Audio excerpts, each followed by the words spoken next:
Sosok Bribka F yang disebut Kopda Bazarsah terima setoran judi sabung ayam.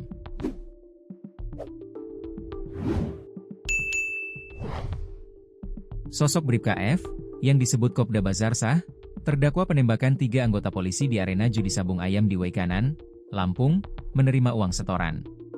Kopda Bazarsah mengaku jika ia tak menyerahkan secara langsung uang setoran judi sabung ayam tersebut ke Kapolsek Negara Batin yang saat itu dijabat AKP Anumerta Lusianto. Bahkan, Kopda Bazarsah juga mengaku tak mengenal secara langsung AKP Anumerta Lusianto.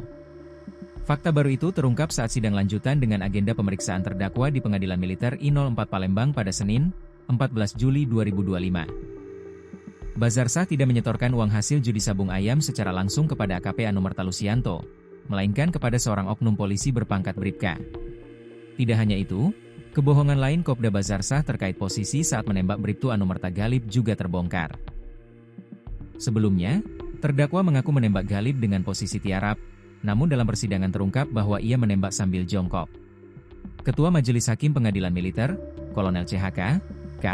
Freddy Ferdian Isnartanto, secara langsung menanyakan kepada terdakwa apakah ia mengenal AKP Anumerta Lusianto. Kenal dengan Kapolsek AKP, Anumerta, Lusianto? Tanya Ketua Majelis Hakim. Saya tidak kenal dan belum pernah bertemu Kapolsek, tahu wajahnya cuma lewat foto profil Diwa, yang kenal itu Lubis, jawab Bazarsah. Hakim kemudian kembali menanyakan perihal penyerahan uang setoran. Terdakwa mengaku tidak menyerahkan uang secara langsung kepada Kapolsek, melainkan melalui anggota polisi bernama Bribka F. Penyerahan uang langsung itu bukan ke Kapolsek yang mulia, tapi ke Bribka F. Setelah itu kami baru ditelepon Kapolsek, katanya. Kuasa hukum keluarga korban, Putri Maya Rumanti, menyatakan bahwa keterangan terdakwa Bazarsah di persidangan hari ini menunjukkan adanya kebohongan dalam rekonstruksi sebelumnya.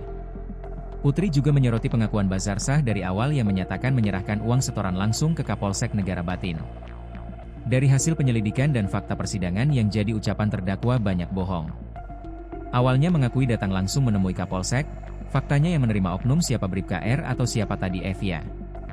Itu kan mestinya dari awal terbukti yang menerima bukan Kapolsek, kenapa dari awal bilang Kapolsek, tuturnya. Keterangan terdakwa ini secara tidak langsung mematahkan dugaan publik yang sebelumnya menganggap Kapolsek menerima uang setoran. Publik juga bisa melihat. Tidak ada Kapolsek menerima setoran, tadi sudah dikatakan ya sama terdakwa. Kan awalnya dia ngaku dia dan Lubis menyerahkan uang ke Kapolsek.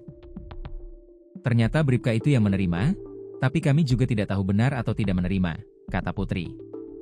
Meski demikian, Putri merasa puas dengan apa yang digali oleh Majelis Hakim dan Auditor Militer dari terdakwa di persidangan hari ini.